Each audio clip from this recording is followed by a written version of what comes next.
Hello guys, welcome back to my YouTube channel. And आज की इस वीडियो में हम सीए फाउंडेशन लॉ के जैन 25 की एक आंसर शीट का एनालिसिस करेंगे, जिसके थ्रू मैं आपको बताऊंगा कि कैसे आपको अपने आंसर्स को लॉ के पेपर में प्रेजेंट करना है। क्योंकि देखो गाइस, लॉ के अंदर आपको कितना भी कंसेप्ट आता हो, लेकिन अगर आपको उसको प्रेजेंट करना नहीं आता तो आपके सीए फाउंडेशन के पेपर में नंबर नहीं आने वाले।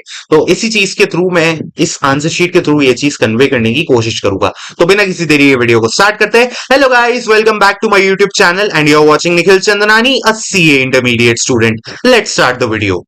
तो देखो गाइस, ये है उसकी आंसर शीट। इसको मार्क्स मिले हैं 59 out of 100, which is a very good score in terms of law के पेपर के अंदर बहुत अच्छा स्कोर माना जाता है ये। एंड इस बार सबको 5 मार्क्स का ग्रेस भी मिला है। बताना कमेंट्स में जिस जिसको मिला है। एंड उसके हिसाब से इसके मार्क्स 64 हो जाते हैं, जो कि सी इंटर के हिसाब से एग्जेम्पशन है। तो बहुत अच्छे नंबर मिले। तो एनालिसिस स्टार्ट करते हैं। ये इसकी आंसर शीट है। अच्छा, इसके अंदर ना क्वेश्चंस आपको टिक करने होते हैं कि कौन से क्वेश्चंस आपने अटेम्प्ट किए हैं। इसने नहीं लिखे, आप ट्राई करना कि आप लोग इस चीज को लिख लो। ठीक है। क्वेश्चन स्टार्ट करते हैं। इसने फोर्थ क्वेश्चन से स्टार्ट किया है। अगर आप फोर्थ क्वेश्चन चेक करोगे तो फोर्थ क्वेश्चन में इसको 15 आउट ऑफ 20 मार्क्स मिले। यानी एक चीज यहाँ पे टिप स्टार्ट करते हैं। पहली चीज आपको ये याद रखनी है कि आपको क्वेश्चन वही अटेम्प्ट करना है, सबसे पहला क्वेश्चन वो अटेम्प्ट करना है जिसके अंदर आपको सबसे ज्यादा कॉन्फिडेंस हो और जो सबसे ज्यादा आपको आता हो। इससे क्या होता है ना गाइस, एग्जामिनर के ऊपर बहुत अच्छा इंपैक्ट आता है, क्योंकि फर्स्ट क्वेश्चन आपका फर्स्ट इंप्रेशन है। एंड एज ऑलवेज हर कोई कहता है first impression is the last impression. तो अगर आपका इंप्रेशन अच्छा बन गया तो आपके आंसर्स, आगे वाले आंसर्स में अगर बहुत माइन्यूट, अगर छोटी मोटी मिस्टेक भी होगी ना, तो भी चांसेस है कि आपको उसके नंबर इतने ना कटे। ठीक है। तो इस चीज का आपको ध्यान रखना है। पहला क्वेश्चन वही करना है जिसके अंदर आपको सबसे ज्यादा कॉन्फिडेंस हो और जो आपको सबसे ज्यादा आता हो। जैसे इसने फोर्थ क्वेश्चन से स्टार्ट किया है। फोर्थ क्वेश्चन के अंदर इसको देखना आप। 7 मार्क के 2 क्वेश्चन है और 6 मार्क का एक क्वेश्चन है। इसको 7 मार्क के क्वेश्चन में 6 नंबर मिले हैं, which is the maximum guys. आपको कभी भी 7 में से 7 नहीं मिलते लॉ के पेपर में स्पेशली। तो बहुत से इसने प्रोविजन से स्टार्ट किया है। प्रोविजन लिखा है, हेडिंग बकायदा लिखी है एंड अच्छे से लिखा है। इसकी राइटिंग भी अच्छी है। ठीक है। हालांकि मैं आपको बता दूं, राइटिंग इतनी मैटर नहीं करती सीए फाउंडेशन के पेपर में। थ्योरी पेपर में इतनी मैटर नहीं करेगी। हाँ, इतनी अच्छी होनी, लेजिबल फॉर्म होना चाहिए, यानी आपको बस पढ़ने लायक हो, इतनी अच्छी होनी चाहिए।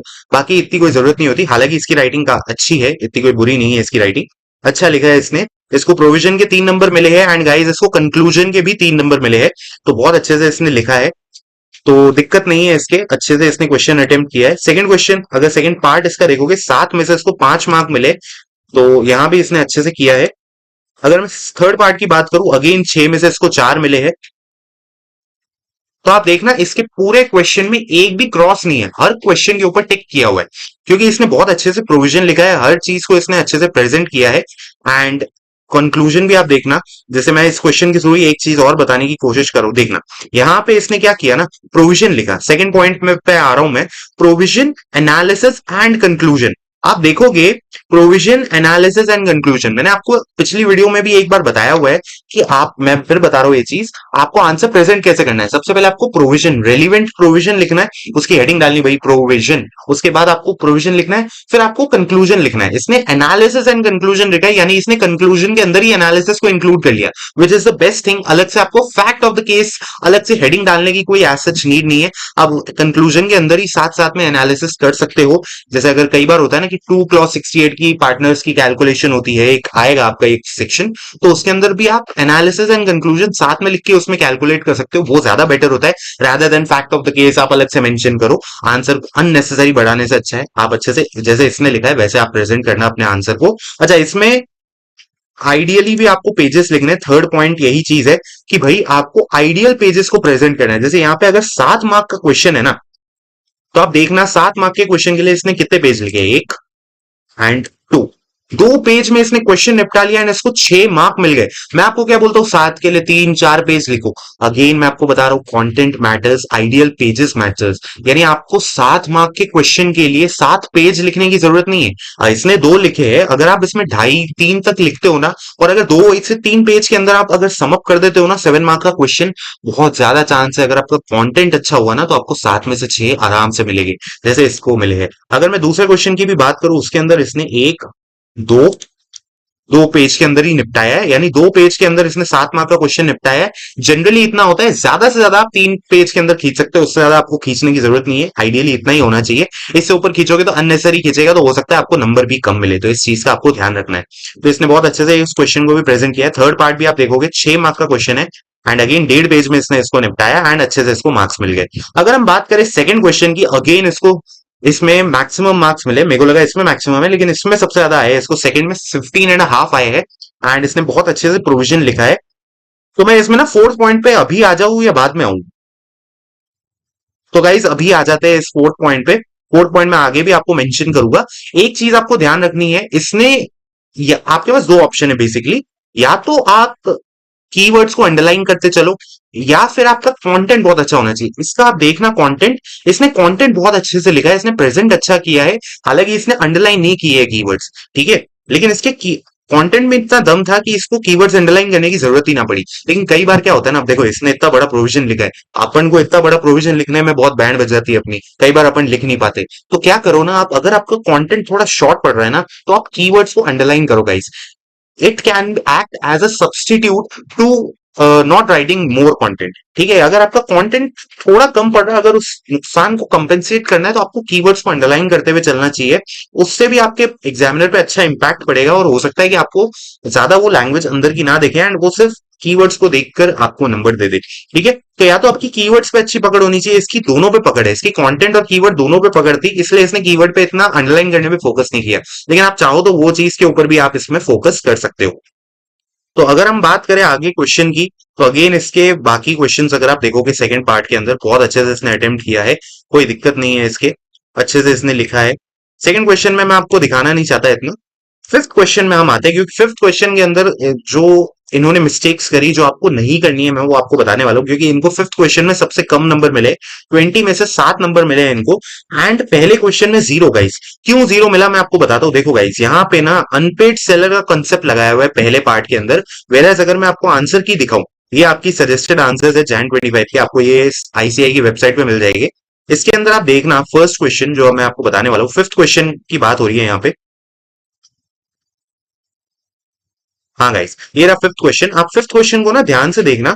फिफ्थ क्वेश्चन के अंदर पहला जो पार्ट था, delivery of goods to the carrier, section 23 clause 2 लगाना था, जिसके अकॉर्डिंग आपको इसकी लैंग्वेज लिखनी थी, एंड ये क्वेश्चन यहां तक खत्म हो गया।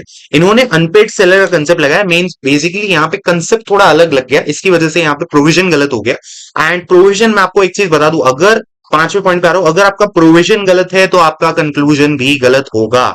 इस चीज का आपको ध्यान रखना है, प्रोविजन गलत तो कंक्लूजन भी गलत।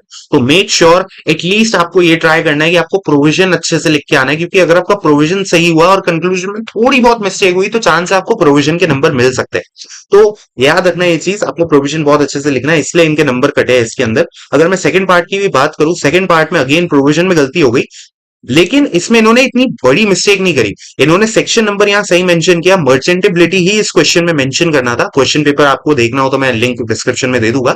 मर्चेंटेबिलिटी का ये क्वेश्चन था, इसके अंदर क्रॉस इसलिए लगा है क्योंकि यहाँ पे लैंग्वेज की दिक्कत हो गई, ठीक है। अगर मैं यहाँ पे आंसर की आपको दिखाऊं, आंसर की में ये contract condition as to merchantability, question एकदम प्रोविजन एकदम सही मेंशन किया है, लेकिन इसमें ये जो कंडीशंस थी इन्होंने इसको शायद मेंशन नहीं किया। हाँ, इन्होंने ये चीज मेंशन इतनी नहीं करी है, लैंग्वेज टेक्निकल लैंग्वेज इतनी नहीं इस क्वेश्चन में आई, बस उसकी वजह से प्रोविजन में नंबर इतने नहीं मिले इनको। बाकी अगर कंक्लूजन की बात करूं, एकदम परफेक्ट कंक्लूजन लिखा है, इसलिए उनको उसका 1 नंबर मिल गया, इसलिए इनको ओवरऑल 3 में से 1 नंबर मिला है। अगर मैं बात करूं सेकंड पार्ट की, यानी इसको 4 में से 2 मिले हैं। अगेन प्रोविजन में गड़बड़ है, प्रोविजन में इसमें क्या गड़बड़ है वो मैं आपको बताता हूँ। इसके अंदर ना ये क्वेश्चन मैं आपको दिखाता हूँ एक बार, ये क्वेश्चन आप देखना। ये देखो, डिसोल्यूशन ऑफ पार्टनरशिप फर्म में occur by mutual agreement with the consent of majority of partners while compulsory dissolution require an order, discuss this statement। क्या ये सही है या गलत है? देखो, मेजॉरिटी ऑफ पार्टनर्स कभी नहीं होता, यहाँ पे कंसेंट ऑफ ऑल पार्टनर्स होता है, इन्होंने सिर्फ मेजॉरिटी ऑफ पार्टनर्स मेंशन कर दिया। ये देखो, with the consent of majority of partners, इसलिए इनका प्रोविजन गलत हो गया। इसकी वजह से ये क्वेश्चन के अगेन इस क्वेश्चन में इनको नंबर नहीं दिए है। डिसोल्यूशन की बात करूं, अगेन इसके अंदर उनको सेक्शन 41 मेंशन करना था और इन्होंने 44 के हिसाब से आंसर लिखा है, इसलिए इनका गलत हो गया। यानी हो सकता है क्वेश्चन गलत रीड करने की वजह से कई बार सेक्शन अपन लोग प्रोविजन गलत मेंशन कर देते हैं, सिर्फ वो एक मिस्टेक है, उस चीज को आपको ध्यान रखना है।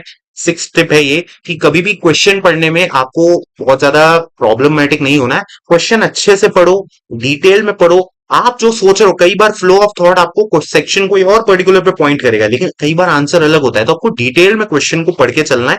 लेकिन हो सकता है गाइस क्वेश्चन पढ़ने के बाद भी मिस्टेक हो, मेरे साथ भी हो चुका है ये चीज सितंबर के अंदर।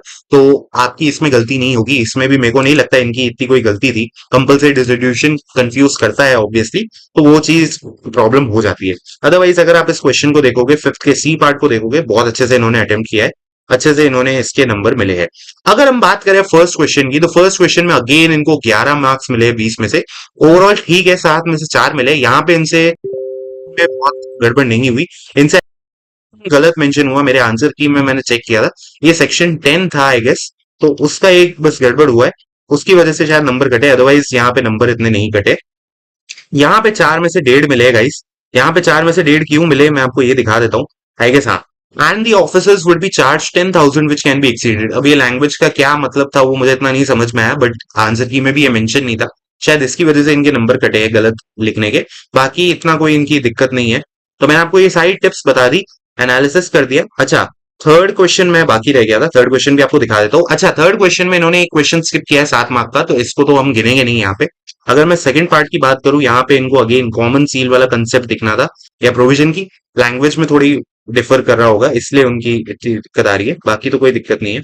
ठीक है, ओवरऑल बाकी इनका पेपर का एनालिसिस मैंने कर दिया है, बहुत अच्छा पेपर किया है इन्होंने ओवरऑल। अगर आप देखोगे फिफ्थ क्वेश्चन मेरे को आपको बताना था, क्योंकि उसके अंदर क्या गलतियां हुई है मैं आपको बता रहा हूँ, ये चीज एक बार फिर रिपीट कर देता हूँ।